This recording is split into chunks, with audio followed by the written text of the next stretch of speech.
my friends, it's Kyle Brandt's Basement on a Thursday and a Thursday NFL game day. We have the Broncos versus the Colts tonight. Are you ready for the Matt Ryan experience? No, you're ready for the Russell Wilson one. Just tune in and watch that gentleman. It's one of the strangest, most exhilarating experiences ever. You never know what he's going to be capable of.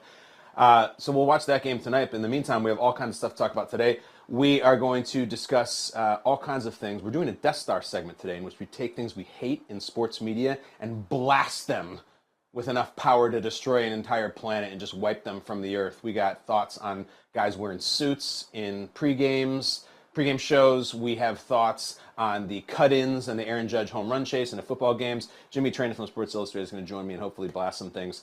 And we're going to talk all about Brandt awareness, the usual stuff we do. You know the show at this point. It's Kyle Brandt's Basement. It's a Thursday. We do free throws to start the show. Let's see if this one's buttery, because I've been kind of on fire lately, ladies and gentlemen. Go to the sky cam. Short. You know what I'm starting to resent about those free throws? I think the Kyle Brandt's Basement staff is rooting against me. They're so supportive in every single way. I think they're rooting against me on the free throws. And in that one, iron unkind. I really wanted to go into the weekend with a swish, but I didn't. So instead, let's go into what I love, what I hate, and what is hilarious.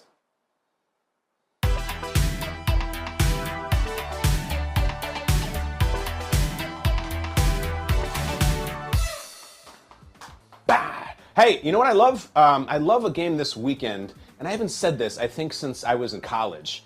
I love Dolphins-Jets this weekend. Dolphins-Jets.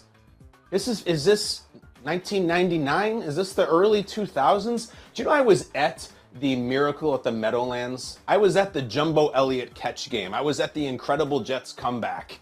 Wild night in NFL history. Dennis Miller was on the call that night, Monday Night Football. I was there with my college girlfriend. We left in the third quarter. She was cold. We went home. We got all the way back to campus, and the game was still going on. I left the greatest Monday Night Football game ever played. So it's not going to be that. But I just love that Jets-Dolphins matters in a way, and I think the stakes are really high. First and foremost, if the Jets get to 3-2, we got something, and they're going to be talked about. The Jets, this is their best start, 2-2 in 5 years. It's their most exciting start in 10 years. They got that crazy win against the Browns. They beat the Steelers. Do you know they haven't won a divisional game in 12 straight? 12 straight divisional losses to the Bills, Patriots, and Dolphins. That can break this. And everybody wants Robert Saleh to be a thing. You want Robert Saleh to be a thing. I want him. He's unbelievably likable. Got to win this game this weekend. Got to break the divisional streak. I don't want to hear about anything until you stop 12 straight losses in the division. So the Jets thing is really big. And if Zach Wilson becomes this blue-eyed, dimple-faced assassin in New York City and is actually working and throwing and winning games, this could be pretty cool. This could be pretty cool. I mean, I want to know if this guy can play. I don't care. I've said this. I don't care who he's dating. I don't care about his mommy. I want to know if the AFC East is going to be his daddy.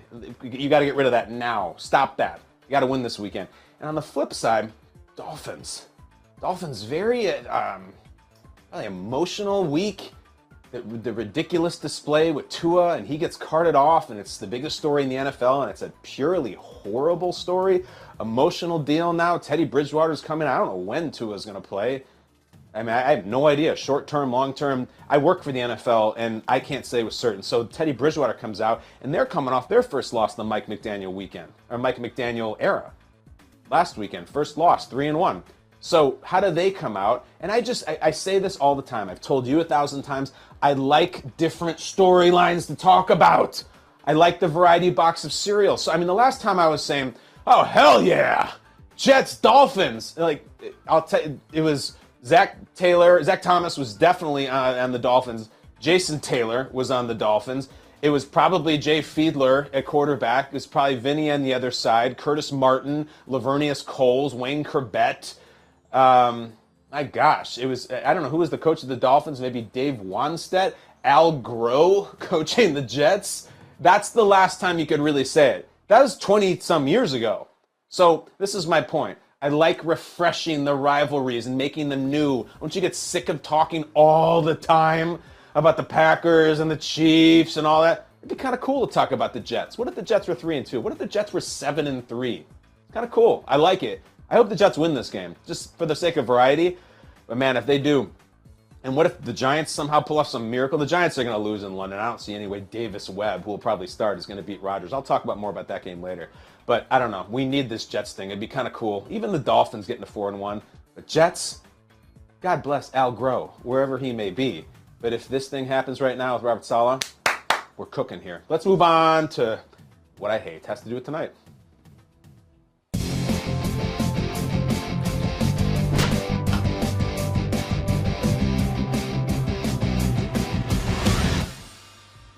All right, you know I'm not afraid of a take. Talk about them all the time here. I create them from time to time.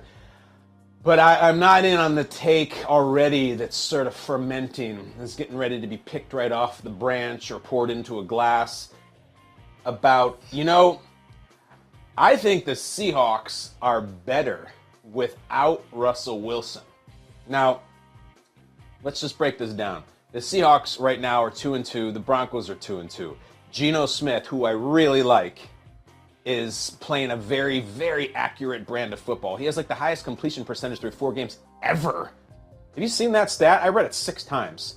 Like, hold on a second. Geno Smith ever through 4 games higher than Marino and Montana and Steve Young? Yes. So that's all nice and everything. It's completion percentage. But I'm tired of I just feel like there's such an eagerness to tear down Russ. And believe me, I love poking fun at Russ, the human being, because he's super cringe, man. But he's a really good football player. And I think there's been this perception because of the Broncos' strange optics with the clock management, and the internet's been bad to them, and Russ is Russ, and cringe and weird and all that stuff. If you didn't watch the games, you would think that the Broncos were 0-4. 2-2. They're fine. They're perfectly alive. They're treading water.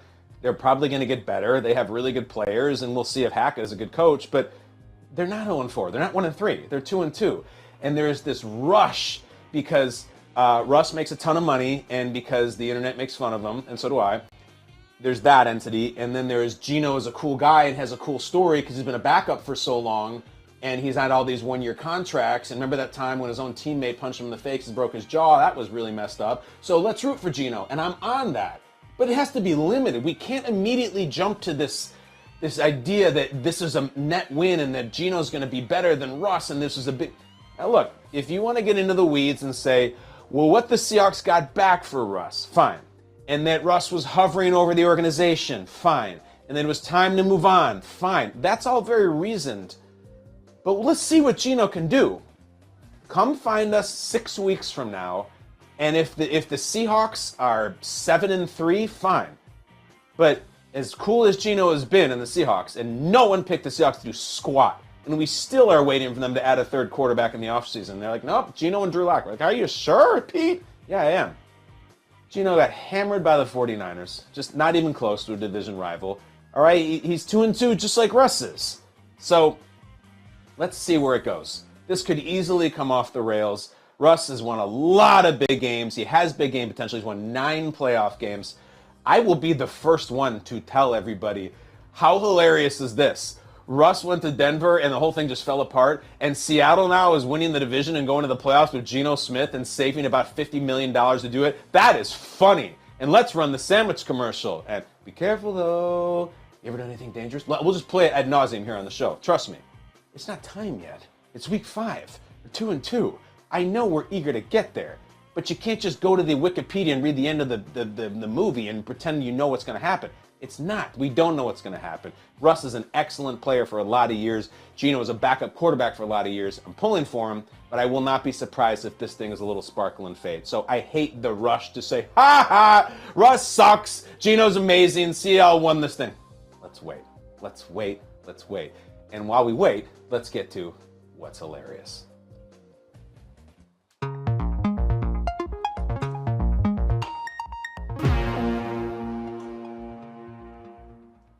All right, while you were sleeping, the Falcons won a couple of games. And this is probably the first time I've said the words Atlanta Falcons since we started Kyle Brandt's Basement. Just kind of off the map, low profile, stumbled out of the gates. And when they started 0-1, Arthur Smith, who again sounds like a made-up name, Arthur Smith, you know him maybe from the Titans if you really follow football, he is the head coach of the Falcons. Probably the 30th or 31st least recognizable head coach in the entire NFL. If you're wondering, 32 would be Matt Eberflus, Chicago Bears. He, after they lose the first game of the season, he had this really, really aggressive press conference after the loss. It says, you know, you guys, you wrote our obituary already, so you're gonna write our obituary now. We don't really care. It's like, I appreciate the passion, but I mean, you're 0-1. I don't. That's like a 0-2, 0-3 speech. I thought it was a little much, but I guess it's worked because they've played better football since then, and they're managing to get a couple of wins. So picked up a little momentum. Maybe he's feeling himself a little bit. And Arthur Smith's Falcons, they're playing the Buccaneers this week. Buccaneers have lost 2 in a row.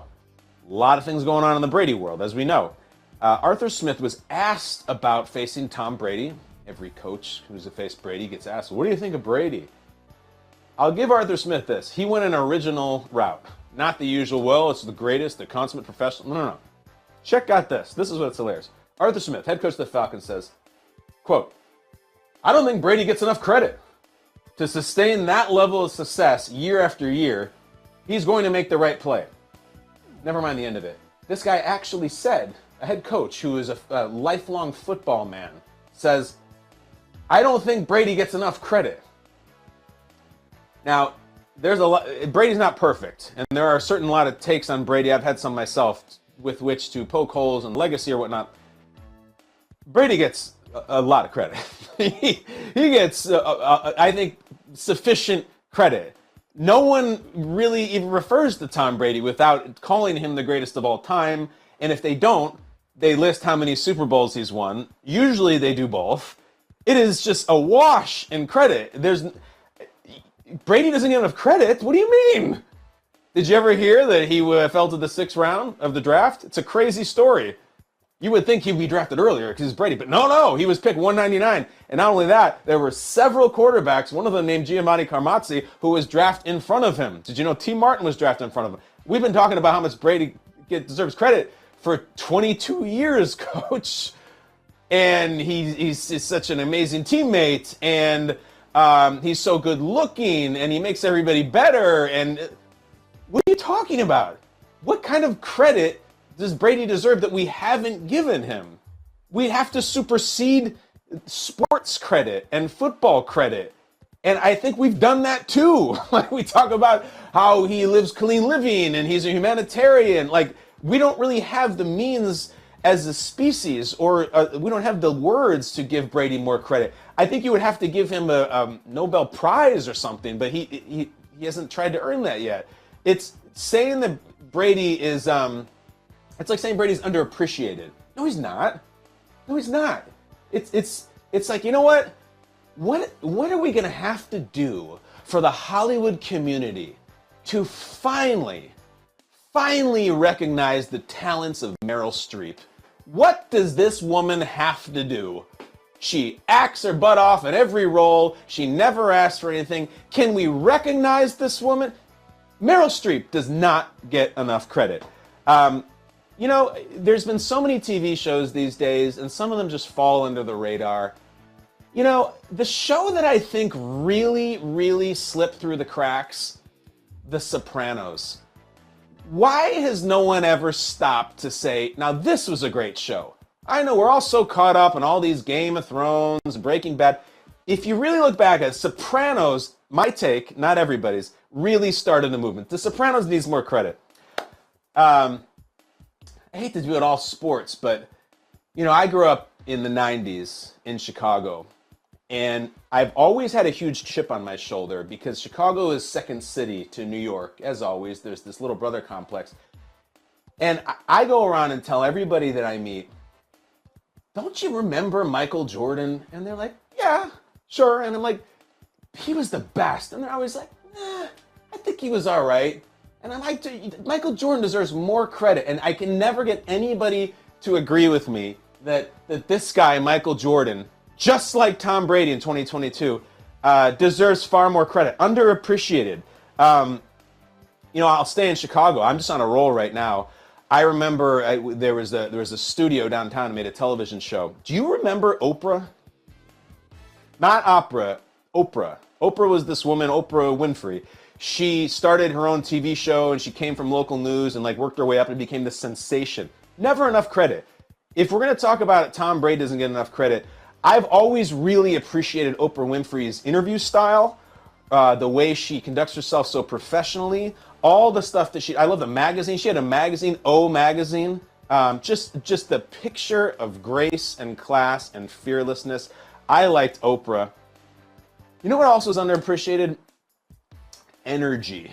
Energy and science and scientists. And I know that they're not football stars and they're not rock stars, and no one appreciates academics anymore.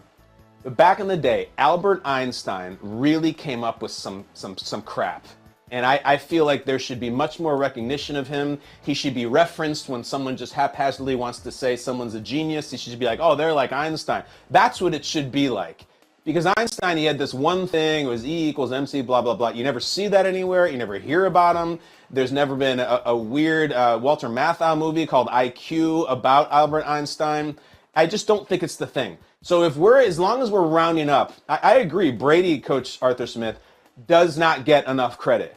But also, we got to round up the others too, because we can't just make it about him. In this era of acceptance and seeing people for really what they contribute, Brady, I think Michael Jordan, I really think The Sopranos, the way they did it. I mean, they really shot that in New Jersey, guys. That's an authentic show. That wasn't like in LA. I don't know if you know that. Michael Jordan, for sure, underappreciated. And I think Oprah in the television world and certainly the business world, just forgotten. It's like she retired and no one even remembers what she did. So I started out by saying that I think it's hilarious. I'm going to change it. It should say what's important. And that is the underrated talents, efforts, and certainly the football and the appearance and the accomplishments and the forgotten about. People don't even ever talk about them. So next we're gonna have to get into LeBron, but we don't have time. No one talks about him either. That's it. That's what's hilarious. No, it's not. It's what's underappreciated, and it's what's important. Moving on, we will get to, the Death Star segment. If you're watching this show, you appreciate sports media, and you bet your butt that you hate many things in sports media, and that's why down here in the basement we have a massive green laser to blast those things with. This is the Death Star segment. Let's go.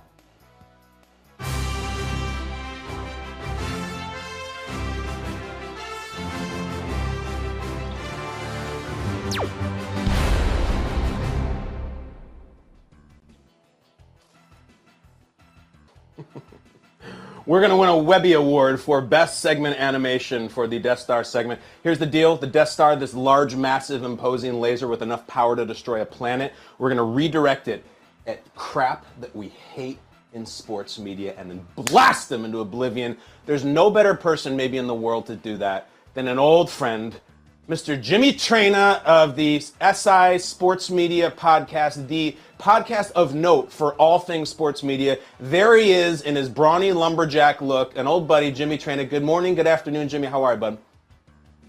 I am great. Honored to be here. Thrilled to be in Kyle's basement. Thanks for asking. How are you? Excellent. I'm like, we're going to make fun of stuff in sports media. Jimmy's perfect, A, because he knows all about sports media, but it's also funny because you know nothing about Star Wars and are unapologetic about it. So you're this is wheelhouse for you. Absolutely nothing. I'm a little nervous, though, because I feel like there are things that bother me in sports media that people like. So I don't want to argue with you, but, we'll see what happens. Well, we'll get into it. As long as no one comes after John Sterling, because Jimmy Traina will fight them in the streets if they do that. I'll start with something, Jimmy, and you can agree or disagree, and then you just lob something up like skeet shooting style, and we'll blast it. First things first, I could do a 3-part series, Jimmy, on I don't like in pregame shows the end where they do the game picks. And there's a lot of subsections of that. What I really don't like is over the course of a season, they keep track of the person's record and what their pick is, and it'll be like week 12 and this person is 3-27 or 27-41, and there's always this contrived sort of banter about, well, I don't think the Colts are going to win, but I better pick them because I got to catch up with you. No one cares. No one's keeping track. No one cares who's the picks king or picks queen. I absolutely despise it, and it's just wasted air. Your thoughts on the keeping records of picks at the end of pregame shows? I agree with what you're saying, but Uh-oh. I'm going to disagree on one item. When you say nobody cares, the losers in the blogosphere like myself, we care because when they pick the same team, when like the 78 analysts on the pregame show all pick the same team to win, and then that team loses, that's good content for us. We get content out of that. So I'd hate to see it go away just from that, because it's layup content when the whole panel picks, the Patriots to beat the Dolphins and the Dolphins win, and we can make fun of them. But I get what you're saying. I don't understand why they have to make a pick. I don't think anyone's looking for Rodney Harrison's pick on Sunday Night Football. No offense to him, I just picked that name. But yeah, that's a good one. I get what you're saying on that.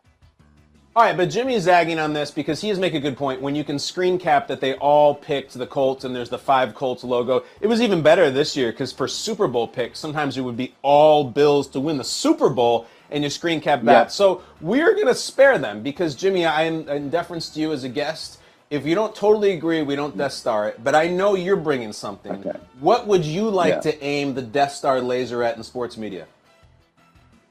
We need to be more judicious with the word epic. And we also need to be more judicious with the word legend. But epic is really the big problem. Legend. I saw someone today, I think this morning, call the Bills' comeback against the Ravens on Sunday epic. Okay. First of all, it's like week 4. Jim Harbaugh screwed the game up. Like, that is not an epic comeback just because of the day. Everything is either epic. Every person is. Now, I probably, like, if someone right now goes through my Twitter history, I probably called people. I probably called you a legend because you are. But I saw someone today also say, in the light of Blake Bortles' retirement, that Blake Bortles is a legend. I mean, if Blake Bortles is a legend, what are we calling Tom Brady? We need to just take it easy with epic and legend.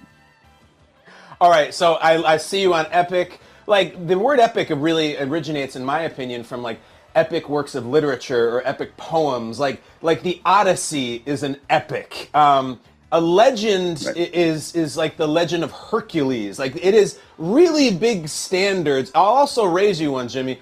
Let's be careful with the word icon because that, like, Lamar Jackson is not an icon. He is a great player and a great athlete, but like Michael Jackson is an icon. Lamar Jackson is not. Epic too much, a legend too much, icon too much. We have the launch codes complete. Let's lay out, Jimmy, because here comes our first Death Star blasting, and it's gonna be epic.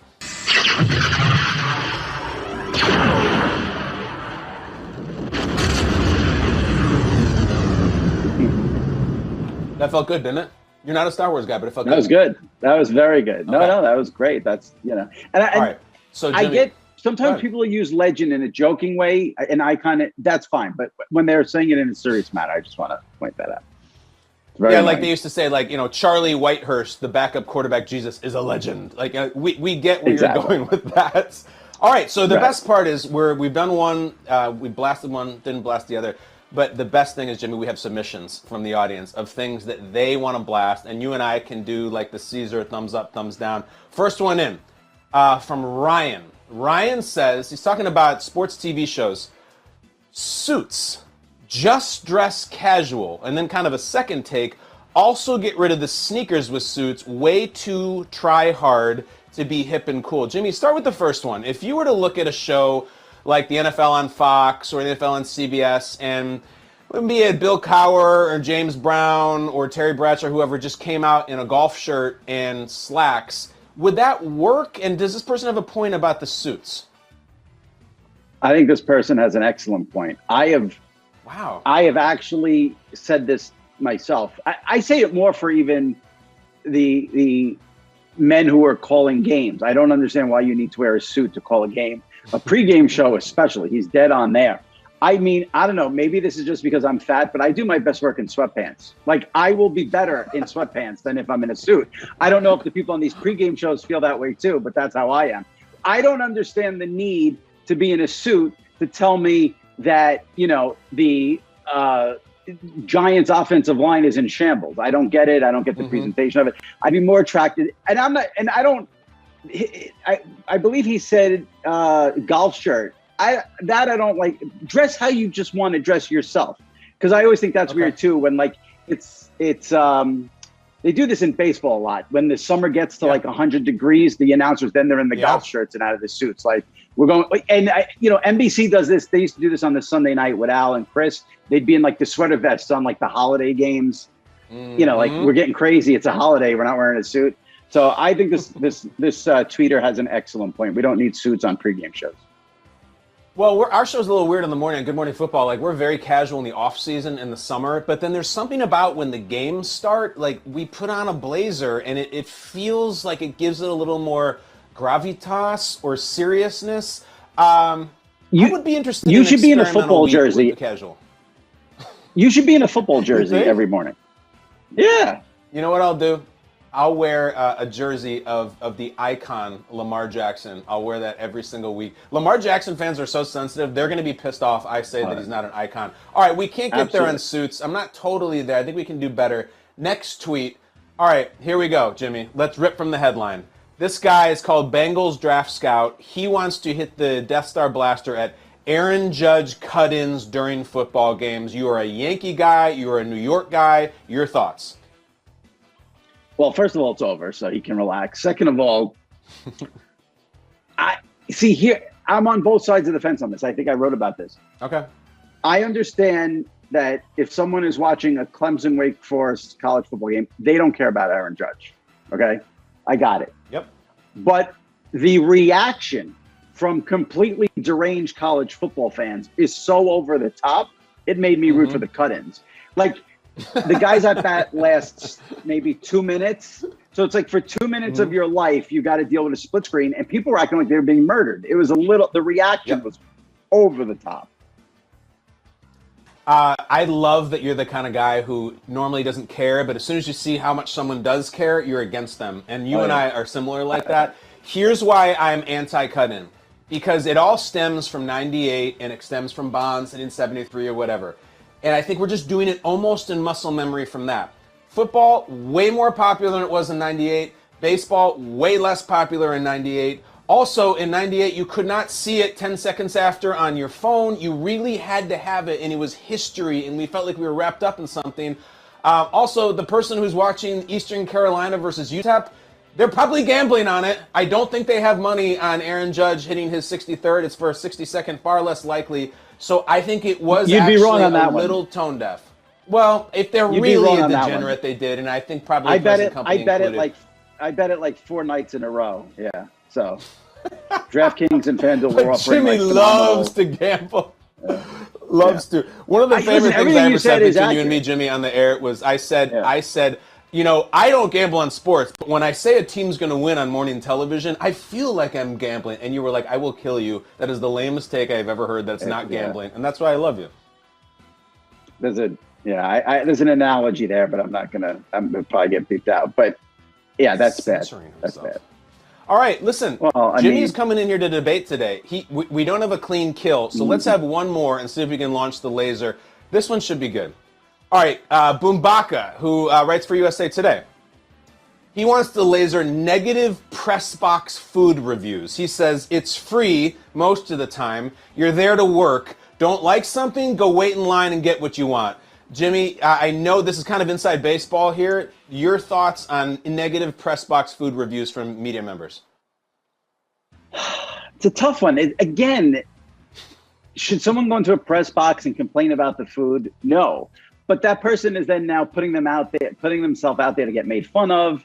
We learned that this person's a little bit of a diva, a little bit of a pain in the ass. So I like that aspect of it. But listen, you know what? If you have a legitimate complaint about food anywhere, I think it's fair game. Mm-hmm. Yeah, it's free, but if like the hamburger looks like it's gray, yeah, you're allowed to complain about it. So I'm not down with that. Let me get this straight. You're going to report on the Houston Texans game, and you go into the thing there, and they put out some free food that you can stuff in your fat face before you start the game, and you need to put a picture, and you need to say this food sucks, and I give it a C-. You need to share that. I'd much rather hear your thoughts on Damian Pierce and how he's running the ball. There's enough opinions about food on social media. I don't need yours that the hamburger's slightly overcooked in Houston. Are you kidding me? I'm going to say this right now. You know I love you. You know you're one of my favorites in all of sports media. Oh, no. You're lying. You're lying. You'd much rather read a tweet about some crappy pizza than Damian Pierce being able to, cut back against the grain on some, play that's, thought of. So don't do that. Listen, Damian Pierce is epic. He is legendary. As far as rookies go, he is an icon. I'm giving it the laser. Back up, fire in the hole. Here we go. Fire.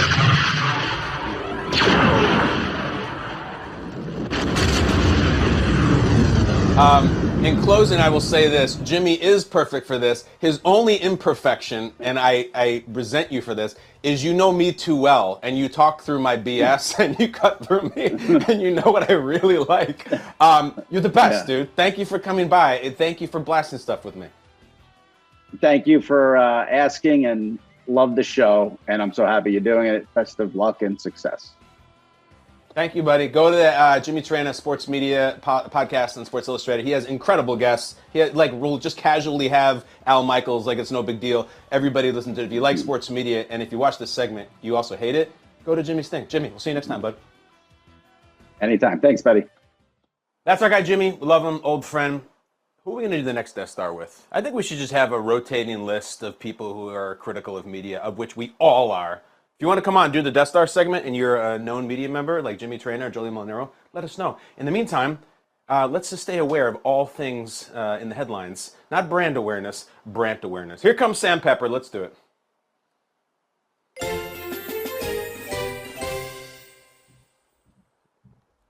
Hello, Sam. I love how the newspaper spins. It's like an old movie where it just blasts at the screen. How are you doing, man? What's up? I'm good, man. I missed you yesterday, but I'm back to keep you aware of everything. Flynn did a great job, though. Oh, yeah, he did okay. He's fine. It was all right. All right, well, first up, the fan who was decked by Bobby Wagner on Monday night has now filed a police report. A rep for the organization that took credit for the incident told TMZ that this was blatant assault. Kyle, what are your thoughts? I think it should go to court. I hear the guy. Honestly, I'm not being sarcastic, and it should go to the highest court. It has to. That guy was attacked and assaulted and couldn't defend himself. I think if it needs to go all the way to the Supreme Court, he goes in front of the justices and pleads his case, and just as he's about to open his stupid pie hole, Bobby Wagner levels him again. And it's all on camera, and we'll pay Bobby all the money he needs to do it. He's kind of at the end of his career. I'm sure he'll be looking for a job outside of it. Never mind media. Bobby Wagner, wherever that little pipsqueak goes, wherever that idiot on the field goes, I want you to just level him. I want it to be like Terry Tate, office linebacker. He can't get out of bed in the morning without Bobby Wagner rolling him up. This guy's doing this to further his cause and extend his 15 minutes to 16 minutes. Good luck. You will always be known. Remember, wasn't there a time back in 20-something where some guy with a red smoke torch got destroyed by Bobby Wagner? That's you, buddy. You can go on and become president of the United States. We're always going to remember you as that. That's your legacy. That's it. Extend it all you want. Do I have this wrong, Sam? And can we also, now that if Bobby Wagner's going to hit him, can we also have Aaron Donald hit him and anybody who wants to, and Aaron Donald's car? I have no time for morons who run on the field. So Bobby Wagner, I think, is a hero. If he was running for president, I'd vote for him. That's all I have to say about that. Hasn't there been a President Wagner in the past at some point? Maybe I'm making this up. I don't know. There should be, though. Put me on the spot. I know Honus Wagner, but no President Oh, yeah. Wagner. Robert Wagner. Right. Went bad for him. He has his involvement in politics. We won't get into that. What's next? Next up, while you're not there is still a game in London. Battle of 3-1 teams, Giants and Packers. What are you expecting in this one? All right, I'll put you on the spot again. Keep the Pepper window open. Sam, who is the single game all-time rushing record? Who holds it? The most single rushing yards in one game for one player. Do you know who it is? Is it Corey Dillon? Is that still a thing? Corey Dillon was it at one point. That's or is it Adrian Peterson? It is Adrian Peterson. It was Corey Dillon at one point, in which, so I respect the guess. The reason I bring this up is because I think it was 2007, Adrian Peterson had 296 against the Chargers. He dropped 296. I think Saquon Barkley is going to have to break that record to beat the Packers this weekend. That's just the way it goes. I'm sorry, Saquon. That's asking a lot. It really is. Daniel Jones, from what I see, is not going to play. I mean, I've been listening to the reports all week that maybe, we don't know, we're not sure. Listen, the Giants brought in people like Jake Fromm for a workout. They brought in A.J. McCarron. They elevated Davis Webb from the practice squad. Here's the deal. Tyrod Taylor's the backup. He left last week for concussion protocol. Believe me, they're not playing Tyrod Taylor in the post-Tua disaster. Anybody who leaves in the middle of a game, Tyrod might have to be sit out 2 years. He's not playing. If Daniel Jones plays, he's barely going to be able to move, and we all know the best thing Daniel Jones does is move. I heard good news that Kadarius Toney might be playing, but listen, if Saquon has 230 yards rushing in this game, I still think the Packers win by 10. It's too much of a disparity, and the Giants' offense has been so bad, at least in the passing offense. So, look, it'd be a huge excitement for the Giants to get to 4-1 and beat the Packers, and weird things happen overseas. But that's the number, Sam Pepper. I believe you're a Giants fan. 296 rushing. If Saquon can hit that, we're going to 4-1. I'm offended that you think I'm a Giants fan. I'm a Jets fan, which is even more offensive. Isn't that a compliment that I just gave you then? If you're a Jets fan, didn't I just give you a pay grade upgrade? I couldn't take it, though. I couldn't take it. I've spent enough years of pain with that and the John Starks dunks, and I have to live with it. Charles Smith. Yeah, exactly. All right, my last one for you is an interesting one. There was an interesting interview with Christian Bale in GQ. He said that he and other actors have Leonardo DiCaprio to thank for turning down roles that they eventually got. Bale said that Leo has been cast ahead of him in at least 5 roles and noted, quote, "It's not just me. What do you make of this?" I think it's a great take by Bale. And it's funny, ever since Bale had the thing on the set of that Terminator movie where he was screaming, "Do you want me to tear down your lights?" Like, ever since he had that, he's done really well, as far as I know, in terms of how he speaks to the media. I don't know about his personal life, but I don't know. He usually has really interesting quotes. I do think he's an interesting guy. It's a great take in that Leo is basically the enabler, in that all good scripts to good actors not named Leo, they come through Leo first. Like, that's just the way that works. You know that guy in the Thor movies, the Idris Elba, who has like the sword that opens up the portal to Asgard? That's Leo in Hollywood. He's like, I will get every script, any script that you're getting, and I'm talking about the good guys too.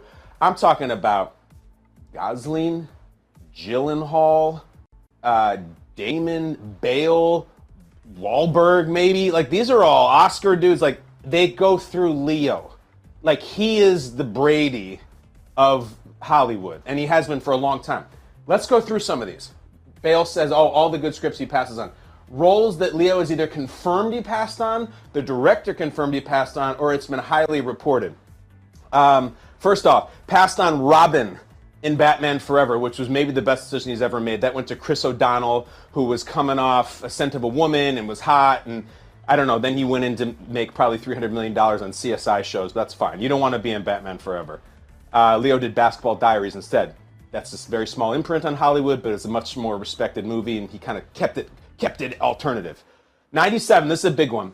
Paul Thomas Anderson confirmed to Bill Simmons that the role of Dirk Diggler in Boogie Nights went to Leo, as they all do. Leo passed, not interested. All right, this is young Leo. Like, this is Romeo and Juliet, that era, passed. The script was highly graphic. It's pornography, it's drugs. He's got to pull it out at the end and all that. Went to Mark Wahlberg. And I agree. I think it actually helped. I think it's better with Wahlberg. Dirk Diggler, a.k.a. Eddie Adams, is inherently stupid. Like, he's just a dumb person who's trying to become a star. Wahlberg plays that really well. Maybe a little too close to home on that one. Leo did Titanic instead, which he might actually regret. I wonder if he could go back if he would still do Titanic. Apparently, Leo could have been Neo in The Matrix. Can you just imagine him being like, guns! We need lots of guns! I don't know. Keanu pulled it off. Tom Ripley and Talented Mr. Ripley. Damon, maybe his best performance of his career, probably better. Patrick Bateman in American Psycho, the one Christian Bale's talking about. I remember reading about that because I love American Psycho. Can you imagine Leo just down there? In the morning, I do my stomach crunches. I can do 1,000 now. Again, Bale. Were you better than Bale in that movie? Anakin Skywalker in Star Wars Attack of the Clones. disastrous again. Leo going up there like, Hayden, I hate sand. It's cold. It's coarse. It gets everywhere. That probably would have been an upgrade. I mean, that's a tough role. And then lastly, Peter Parker and Spider-Man beneath him. Bush League. He doesn't do that superhero crap and went to his old buddy, Tobey Maguire. So I think in every single one of those decisions, with the possible exception, Pepper, of Boogie Nights, I think Wahlberg was great, but Leo, it would have been a wild role for him, and I just don't know how it would have turned out. If he did that instead of Titanic, that's a massive butterfly effect sliding doors thing there. Your thoughts? Yeah, well, even more so than that butterfly effect, I think of the butterfly effect of what if Christian Bale did Titanic? You know, Christian Bale ended up doing these weirder roles and more eccentric roles.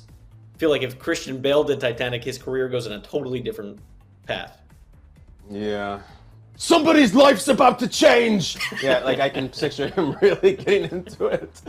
I'm flying, Christian! That would be a great one. Work. And you know what the even bigger butterfly effect would be? Is if Leo had done the Butterfly Effect, starring Ashton Kutcher. That would have really taken it in a whole different direction. I don't know if you saw that one, but maybe we should recommend that Definitely to Josh did. Allen for the film festival Please don't. next. Please don't. No, we got. I was thinking about the Josh Allen Film Festival. We'll talk about it a lot more. I'm thinking about like giving him a real curveball. Every week we give Josh Allen a movie to watch, and if they're really respected movies, do you think we could hit him with Roadhouse? Is he ready to watch the film Roadhouse starring Patrick Swayze? Well, he did say most of Roadhouse has been ruined by Family Guy, so you might have to go a little different. What about like Red Corner with Richard Gere? I'm not familiar with Red Corner. I could do Red Dawn or Red Heat or Red Sonja, but I don't know. I don't know Red Corner. That Red should be in the Kyle Brandt Film Festival. I think it's about like 20% on Rotten Tomatoes. It's a terrible one. Yeah, Gere made some strange stuff, really strange stuff. Bennett, we're below the fold now. This is supposed to be about headlines, brand awareness headlines. Sam, I gotta go. I gotta throw a dart. We'll see you next week, buddy. All right, we end every show. Go to the Skycam. Is the Skycam kind of askew right now? Do I need to adjust the Skycam? No, it's good. All right, let me grab one dart. Whatever number I hit, I will do the random corresponding topic to that number. I don't know what the topics are. I have no idea. But today's number, my friends, here it goes. Razor sharp dart. And that is a 6. What is topic number 6? And we will get out of here. Topic number 6. Favorite party game?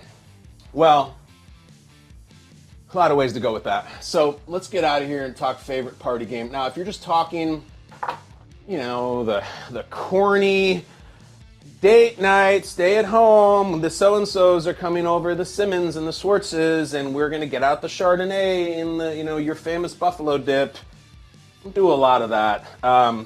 If you're talking about that, I'm a balderdash guy because it's just making up BS about stupid words and definitions and stuff.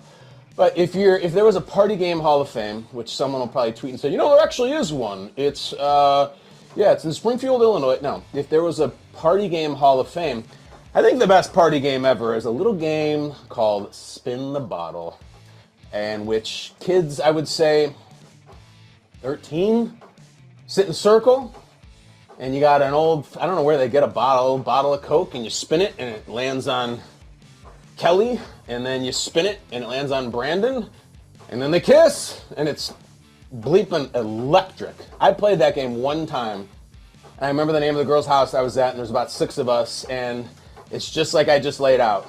And, man, when it lands on you, you know, like in the Hunger Games, when you get your name called, like as tribute or whatever, and you're like, oh my God, my head's gonna explode right now. And then it lands on the girl, and maybe it's the girl you want to kiss, or maybe it's like one of your male friends, and then you laugh and you spin again and you feel awkward.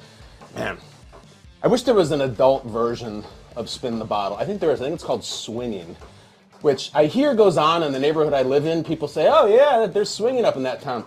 I've never been invited. My wife and I are almost offended at this point that people say there's swinging and no one's offered us. Anyway, we got to end the show. That's the week. Spin the Bottle, the best party game of all time.